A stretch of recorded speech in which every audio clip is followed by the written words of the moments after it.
Welcome to Fatness First. Happiness is homemade.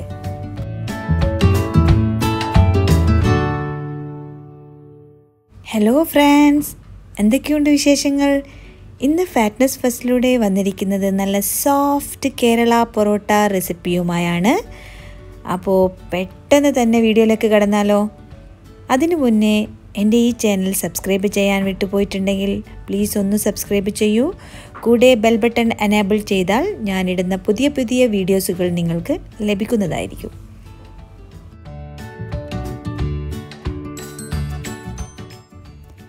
Parotta ഉണ്ടാക്കുന്നതിനായിട്ട് ആദ്യം തന്നെ ഒരു അത്യാവശ്യം വലുപ്പമുള്ള പാത്രത്തിലേക്ക് നമുക്ക് ഒരു എഗ്ഗ് പൊട്ടിച്ച് ഒഴിച്ചു കൊടുക്കാം. പിന്നെ 1 ടേബിൾ സ്പൂൺ പഞ്ചസാരയും ആവശ്യത്തിന് ഉപ്പ് ഇപ്പോൾ കുറച്ച് ചേർത്താൽ മതി, പിന്നീട് നോക്കിയിട്ട് ആഡ് ചെയ്യാം. ശേഷം 1 ഗ്ലാസ് പാല് അതുകൂടെ ഒഴിച്ചു കൊടുക്കാം. പിന്നെ 2 ടീസ്പൂൺ നെയ്യ് അതുകൂടെ ഇതിലേക്ക് ചേർത്ത് കൊടുക്കാം. പിന്നെ ഒരു ചെറിയ പീസ് നാരങ്ങ, 1 കിലോ മൈദയ്ക്ക് ആവശ്യമായിട്ടാണ് ഞാനിവിടെ എല്ലാ ഐറ്റംസും പറയുന്നത്. അപ്പോൾ അതിലൊരു ചെറിയ പീസ് നാരങ്ങ മാത്രം ഇതിലേക്ക് ഒഴിച്ചു കൊടുത്താൽ മതി. പിന്നെ ഒരു നുള്ള് ബേക്കിംഗ് സോഡയല്ല, ബേക്കിംഗ് പൗഡറാണ്. അതുകൂടിയിട്ട് എല്ലാം കൂടെ നല്ലവണ്ണം ഒന്ന് നമുക്ക് യോജിപ്പിച്ചെടുക്കണം. ബേക്കിംഗ് പൗഡർ ഇല്ല എങ്കിൽ അത് കുഴപ്പമില്ല, അത് നമുക്ക് ഒഴിവാക്കാം. എല്ലാം ഒന്ന് മിക്സാക്കി എടുത്തു കഴിഞ്ഞാൽ അതിലേക്ക് നമുക്ക് മൈദ ഇട്ട് കൊടുക്കാം. ഞാനിവിടെ 1 കിലോ മൈദയാണ് ചേർത്ത് കൊടുക്കുന്നത്. അപ്പോൾ മൈദ ചേർത്തതിന് ശേഷം നമുക്ക് എല്ലാം കൂടെ ഒന്ന് മിക്സ് ചെയ്തെടുക്കണം. ആവശ്യം നോക്കിയിട്ട് നമുക്കിതിലേക്ക് വെള്ളം ഒഴിച്ചു കൊടുക്കാം. വെള്ളം ചേർത്ത് നല്ലവണ്ണം ഒന്ന് കുഴച്ചെടുക്കണം. ഞാൻ വെള്ളം ചേർക്കുന്ന സമയത്ത് ആ വെള്ളത്തിൽ കുറച്ച് ഉപ്പിട്ടിട്ടുണ്ടായിരുന്നു. അപ്പോൾ നിങ്ങൾക്ക് വേണമെങ്കിൽ അങ്ങനെയും ചെയ്യാം, വേണമെങ്കിൽ മൈദയിലും നമുക്ക് നോക്കിയിട്ട് ഉപ്പ് ചേർത്ത് കൊടുക്കാം ആവശ്യാനുസരണം. അപ്പോൾ നല്ലവണ്ണം ഒന്ന് കുഴച്ചെടുക്കാം. ഇത് നമുക്ക് ശരിക്കും പറഞ്ഞു കഴിഞ്ഞാൽ ചപ്പാത്തി ഒക്കെ കുഴക്കുന്നതിലും മാവ് ഒരല്പം കൂടി സോഫ്റ്റായിട്ട് ലൂസായിട്ട് കുഴച്ചെടുക്കണം. അപ്പോൾ ശേഷം നമുക്ക് ഇത് നല്ല നൈസായിട്ട് എത്രത്തോളം കുഴച്ചെടുക്കുന്ന സോഫ്റ്റാക്കി എടുക്കുന്നു അതിനനുസരിച്ചാണ് നമ്മുടെ പൊറോട്ടയുടെ സോഫ്റ്റ്നെസ്സും കിട്ടുന്നത്. അപ്പോൾ ഒന്ന് നല്ലവണ്ണം ഒന്ന് കുഴച്ചെടുത്തിട്ട് വരാം.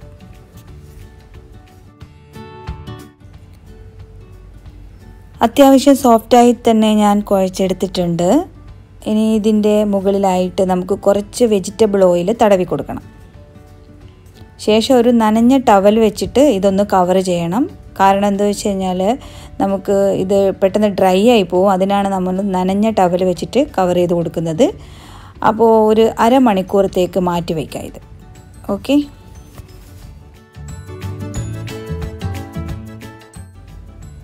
ഇപ്പോൾ ഒരു അരമണിക്കൂറായിട്ടുണ്ട്.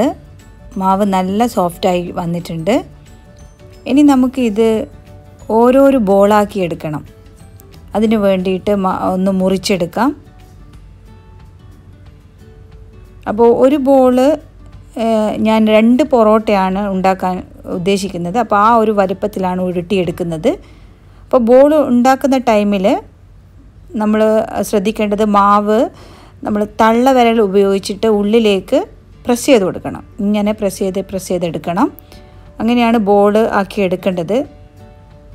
ഇത് ഇങ്ങനെ ചെയ്യുന്നത് കാരണം എയർ ഇല്ലാതാക്കാനാണ്. എയർ ഇതിനുള്ളിൽ കടന്ന് കഴിയുമ്പോൾ നമുക്ക് മാവ് ഇത് പരത്തി വീശിയെടുക്കുമ്പോൾ നമുക്കത് വീശാൻ പ്രയാസമായിരിക്കും, അത് പൊട്ടിപ്പോവും.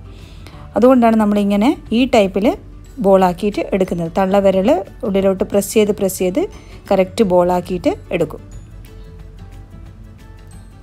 അപ്പോൾ ഇങ്ങനെ എല്ലാ ബോളും ഇതുപോലെ ചെയ്തിട്ട് എടുക്കാം. അപ്പോൾ എല്ലാം ഇതുപോലെ ബോളാക്കി എടുത്തിട്ടുണ്ട്. അതിന് ശേഷം കൈ ഒന്ന് ഓയിലിൽ തടവിയിട്ട് ഓരോരോ ബോളും ഇതുപോലെ ചെയ്തെടുക്കാം. ഓയിൽ ഇവിടെ വെജിറ്റബിൾ ഓയിൽ തന്നെയാണ് ഞാൻ യൂസ് ചെയ്തിരിക്കുന്നത്.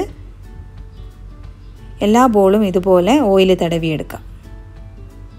ജസ്റ്റ് ഒന്ന് കൈ ഓയിലിൽ തടവി ശേഷം ഓരോരോ ബോളും കൈ വെച്ച് ഒന്ന് ഇതുപോലെ ഉരുട്ടിയെടുക്കാം.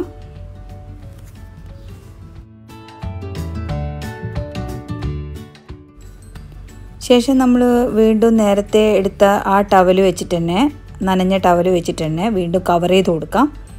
ഒരു അരമണിക്കൂർ മാറ്റി വയ്ക്കാം. ഒരു അരമണിക്കൂർ ആയതിന് ശേഷം ഓരോരോ ബോളും പരത്തി വീശിയെടുക്കണം നമുക്ക്. അപ്പോൾ ഓരോരോ ബോളും എടുക്കുമ്പോഴും ബാക്കി ബോളുകൾ നമുക്ക് ആ സെയിം ടവൽ വെച്ചിട്ട് തന്നെ ക്ലോസ് ചെയ്ത് വെക്കണം. ഡ്രൈ ആവാതെ തന്നെ മാവ് കിട്ടാൻ വേണ്ടിയിട്ടാണ് അങ്ങനെ ചെയ്യുന്നത്. അപ്പോൾ വീശുന്ന ബോൾ മാത്രം പുറത്തേക്കെടുത്ത് ബാക്കി ടവൽ വെച്ച് കവർ ചെയ്ത് കൊടുക്കാം. അപ്പോൾ ആദ്യം ഒരു ബോൾ എടുത്തിട്ടുണ്ട്. അതൊന്ന് ജസ്റ്റ് ഒന്ന് കൈവച്ചിട്ട് പരത്തി കൊടുക്കണം. പരത്തിയെടുക്കുമ്പോൾ നമ്മൾ ശ്രദ്ധിക്കേണ്ടത് അതിൻ്റെ സെൻട്രൽ ഭാഗത്ത് നിന്ന് പരത്താൻ പാടില്ല. അത് സൈഡ് ഭാഗത്തു നിന്ന് നൈസായിട്ട് പരത്തിയെടുക്കണം. അപ്പോൾ നമ്മൾ വീശുന്ന ടൈമിൽ ആ സെൻട്രൽ ഭാഗത്ത് നിന്ന് വീശുമ്പോൾ സൈഡ് ഭാഗത്തേക്ക് ഇങ്ങനെ വീതിയായിട്ട് വരും. അപ്പോൾ അങ്ങനെ പരത്തിയെടുക്കുക. ശേഷം വീശിയെടുക്കുമ്പോൾ നമുക്ക് മാക്സിമം വലുപ്പത്തിൽ തന്നെ വീശിയെടുക്കാൻ ശ്രമിക്കണം. പറ്റാവുന്ന തരത്തിൽ തന്നെ വീശിയെടുക്കുക.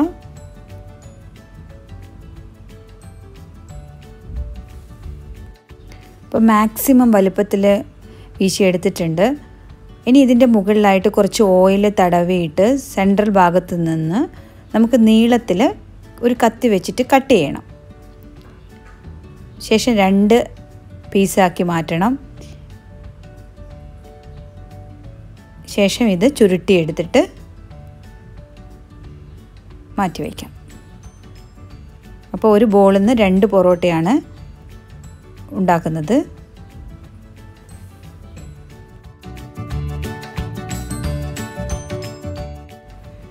അങ്ങനെ ബാക്കിയുള്ള എല്ലാ ബോളുകളും ഇതുപോലെ പരത്തി വീശിയെടുത്ത് ചുരുട്ടി വെക്കാം. അത് ആ ചുരുട്ടി വെക്കുന്ന ടൈമിൽ നമുക്ക് സെയിം നനഞ്ഞ ടവൽ വെച്ചിട്ട് തന്നെ കവർ ചെയ്ത് കൊടുക്കണം.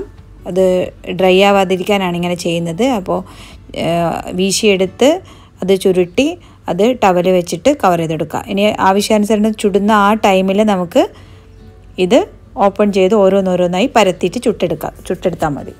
അപ്പോൾ ഇനി പൊറോട്ട ചുട്ടെടുക്കുന്നതിന് മുൻപേ കുറച്ച് ഡാൽഡ അതൊന്ന് ചൂടാക്കി ഉരുക്കിയെടുക്കണം. ഇതിലേക്ക് കുറച്ച് വെജിറ്റബിൾ ഓയിലും കൂടെ മിക്സ് ആക്കിയിട്ടാണ് നമ്മൾ പൊറോട്ട ചുട്ടെടുക്കുമ്പോൾ അതിൻ്റെ മുകളിലായിട്ട് ഒന്ന് തൂവിച്ച് കൊടുക്കേണ്ടത്. അപ്പോൾ ഈ ഒരു ടൈമിൽ മാത്രമാണ് ഡാൽഡ യൂസ് ചെയ്യുന്നത്. ബാക്കി ടൈമിൽ വെജിറ്റബിൾ ഓയിൽ മാത്രമാണ് ഞാൻ യൂസ് ചെയ്തിട്ടുള്ളത്. ഈ പൊറോട്ട ചുട്ടെടുക്കുമ്പോൾ ഇത് ഡാൽഡയും ഓയിലും കൂടെ വെജിറ്റബിൾ ഓയിലും കൂടെ മിക്സ് ചെയ്തിട്ട് ഒന്ന് അതിൻ്റെ മുകളിലായിട്ട് സ്പ്രെഡ് ചെയ്ത് കൊടുക്കണം. അപ്പോൾ ഒരു ഗോൾഡൻ കളർ നമുക്ക് പൊറോട്ടയ്ക്ക് ഡാൽഡയും കൂടെ മിക്സ് ചെയ്യുമ്പോൾ കിട്ടും. അപ്പോൾ ചുരുട്ടി വെച്ചിരിക്കുന്ന ഓരോരോ പൊറോട്ടയും നമുക്ക് പരത്തിയെടുക്കാം. മാക്സിമം വലുപ്പത്തിൽ പരത്തി എടുത്തിട്ട് പാൻ വെച്ച് ചൂടാക്കി അതിൻ്റെ മുകളിലായിട്ട് വെച്ച് കൊടുക്കാം. അപ്പോൾ ഒരു സൈഡ് കുറച്ച് ടൈം ആകുമ്പോൾ നമുക്ക് അതിൻ്റെ മുകളിൽ നേരത്തെ എടുത്ത് വെച്ചിട്ടുള്ള എണ്ണ ഇതിൻ്റെ മുകളിലായിട്ട് തൂവി കൊടുക്കണം. ശേഷം ജസ്റ്റ് ഒന്ന് മറിച്ചിടണം. ഒന്ന് പ്രസ് ചെയ്ത് കൊടുത്ത് ചുട്ടെടുക്കണം.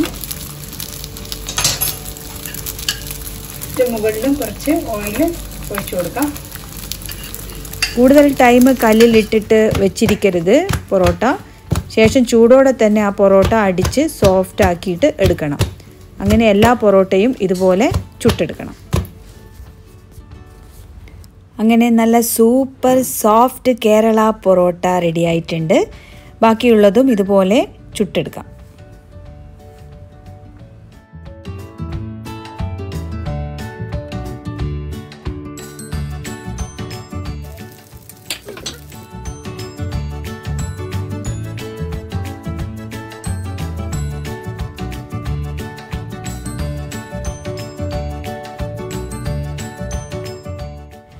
അങ്ങനെ എല്ലാ പൊറോട്ടയും ഇവിടെ റെഡി ആയിട്ടുണ്ട്. നല്ല സോഫ്റ്റ് കേരള പൊറോട്ട നിങ്ങളും ട്രൈ ചെയ്യൂ. ഇഷ്ടമായെങ്കിൽ വീഡിയോ ഷെയർ ചെയ്യാൻ മറക്കരുത്, ലൈക്ക് ചെയ്യണം. കൂടെ അഭിപ്രായങ്ങൾ കമൻറ്റ് ചെയ്യാനും മറക്കരുത്. അടുത്ത വീഡിയോയുമായി കാണുന്നത് വരെ ബൈ ബൈ.